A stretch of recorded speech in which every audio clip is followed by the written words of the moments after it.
YouTube channel अमर पंछी food वर्ल्डको तर्फबाट मैले बेसिक कुकिङ सुरु गरेकी छु।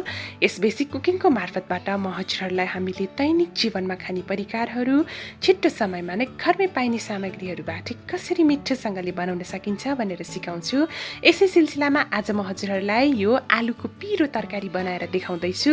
कहिलेकाहीँ घरमा के तरकारी पकाउने भनेर कन्फ्युज हुने बेलामा हजुरहरूले यो पकाएर खान सक्नुहुन्छ, किनभने हामी सबैको घरमा आलु चाहिँ उपलब्ध हुन्छ। यो चाहिँ 3 जनाको लागि बनाउँदैछु म। त्यसको लागि 4वटा आलुलाई मैले यसरी क्युब साइजमा काटेँ। 3वटा लसुन चाहिन्छ, अदुवा 1 पिस र धनियाका केही पत्ताहरूलाई लिएँ। त्यसका साथसाथै मैले 2वटा प्याजलाई यसरी मसिनोसँगले काटेँ। गोलभेडा 3वटालाई काटेँ। रातो सुकेको खुर्सानी 5-6वटा लिएँ मैले। त्यसका साथसाथै 1 टुक्रा तेजपत्तालाई लिएँ। हामीलाई चाहिन्छ जिरा आधा चम्चा, धनिया आधा चम्चा, यो मेथी आधा चम्चा र हामीलाई एकदमै चाहिने चिज भनेको चाहिँ सौँफ हो। सौँफ मैले आधा चम्चा लिएँ, यसले एकदमै स्वाद बढाउँछ।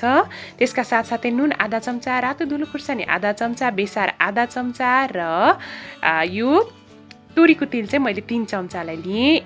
यो तरकारी एकदम मिठो बनाउनको लागि चाहिँ मसला प्रिपेयर गर्दैछु। त्यसको लागि मैले आधा चम्चा जिरा, आधा चम्चा धनिया र आधा चम्चा सौँफलाई चाहिँ एकैछिन भुट्दैछु। कुनै पनि तरकारीमा यसरी मसला भुटेर राख्यौँ भने एकदमै मगमग बास्ना आउँछ र एकदमै टेस्टी पनि बन्छ। एकैछिन भुट्नु होला, यसलाई डढ्न चाहिँ दिनु हुँदैन है। यतिको भइसकेपछि मैले ग्यासलाई अफ गरेँ। त्यसपछि यसलाई हामीले एकैछिन सेलाउन राख्नुपर्छ। एकैछिन सेलाइसकेपछि यो एकदमै क्रन्ची बन्छ। त्यसपछि म यसलाई मजाले पिस्दैछु। एकदम मजाले पिस्नु होला यसलाई। यसलाई पिस्न अझै सजिलो हुनको लागि मैले नुन यसैमा हाल्दैछु। पछि तरकारीमा चाहिँ बनाउँदाखेरि चाहिँ म नुन हाल्दिनँ। नुन हालेर पिस्यौँ भने पिस्न एकदमै सजिलो हुन्छ।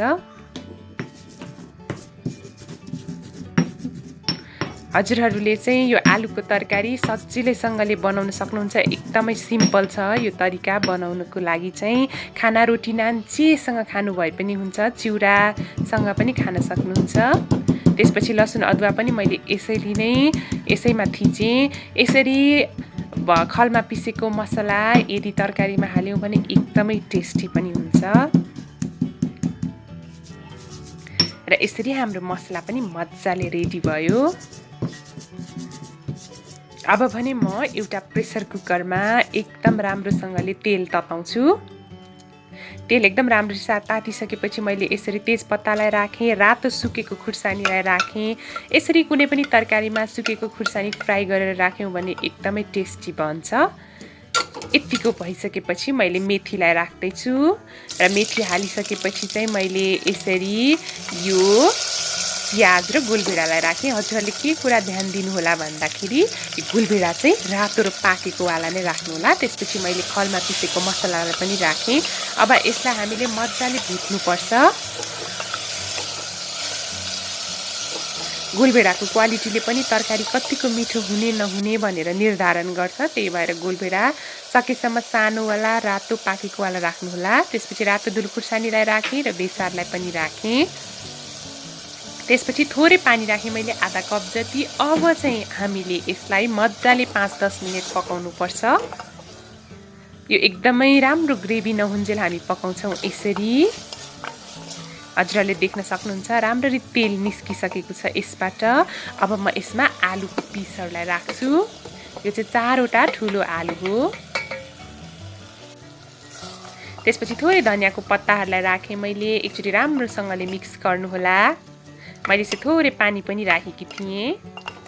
प्रेसर कुकरमा पकाउँदाखेरि, सधैँ तरकारी पकाउँदाखेरि थोरै पानी चाहिँ हाल्न नबिर्सिनुहोला। यसलाई चाहिँ केवल हामीले 1 सिटी मात्रै लगाउँछौँ, धेरै नलगाउनु होला। एउटा सिटी मात्रै लगाउने हो यसलाई।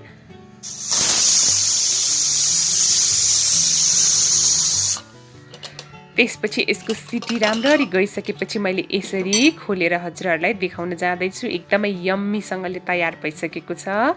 एकदम छिट्टो छरितो तरिकामा यो तयार भइसक्यो। लास्टमा म यसमा धनियाको केही पत्ताहरूलाई राख्न जाँदैछु। म हजुरहरूलाई सर्भ गरेर पनि देखाउँछु है। आजको आजको रेसिपी हजुरहरूलाई कस्तो लाग्यो? यदि यो रेसिपी मन पर्यो भने भिडियोलाई लाइक, कमेन्ट र सेयर गरिदिनु होला।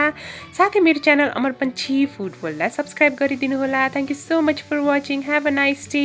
Happy cooking to all of you. Good by.